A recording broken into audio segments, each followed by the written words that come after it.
আসসালামু আলাইকুম ওয়া রাহমাতুল্লাহি ওয়া বারাকাতুহু। প্রিয় ভিউয়ার্স, তারাবি নামাজ সুন্নত নফল নাকি সুন্নত মুআক্কাদা সে সম্পর্কে আপনাদের কিছু আলোচনা করব। তো এটা না বেশি কিছু প্রশ্ন আপনাদের সামনে তুলে ধরবো, যেটা হলো আসলে তারাবি নামাজ কিন্তু আসলে সুন্নত। এটা হয়তো আমরা অনেকেই জানি, অনেকে জানি না।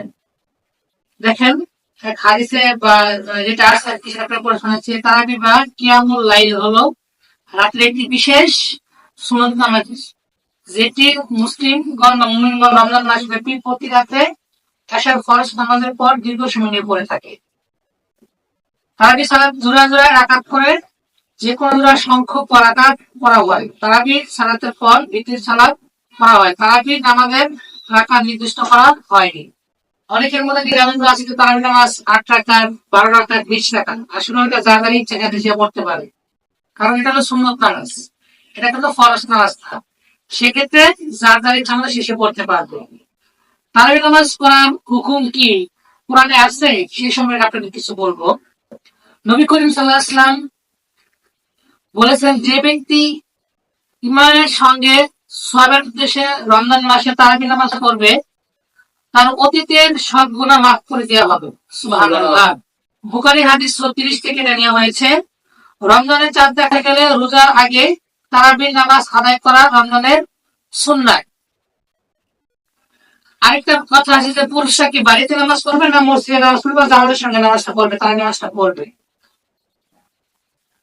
মসজিদে জামাতে তারাবি নামাজ পড়া উত্তম, তবে যদি কেউ বাড়িতে একা অথবা পরিবারের সঙ্গে জামাতের তারাবি নামাজ পড়তে চায়, সেটা কি জায়েজ আছে। কারণ যেহেতু সুন্নত নামাজ, সেটা আপনার মসজিদে জামাতের সাথে পড়লে সওয়াব আছে, এবং যদি আপনার বাড়িতে পড়েন আপনার ফ্যামিলির সাথে পরিবারের সাথে, তাও সওয়াব আছে। রাসূল সাল্লাল্লাহু আলাইহি ওয়াসাল্লাম কি তারাবি নামাজ পড়েছেন সে সম্পর্কে আপনাদের কিছু বলবো। হ্যাঁ, নবী করিম সাল্লাল্লাহু আলাইহি ওয়াসাল্লাম তারাবি পড়তেন, কিন্তু প্রতি রাতে নয়। তিনি জামাতে ইমামতি করা বন্ধ করে দিয়েছিলেন যাতে এটি ফরজ না হয়ে যায়।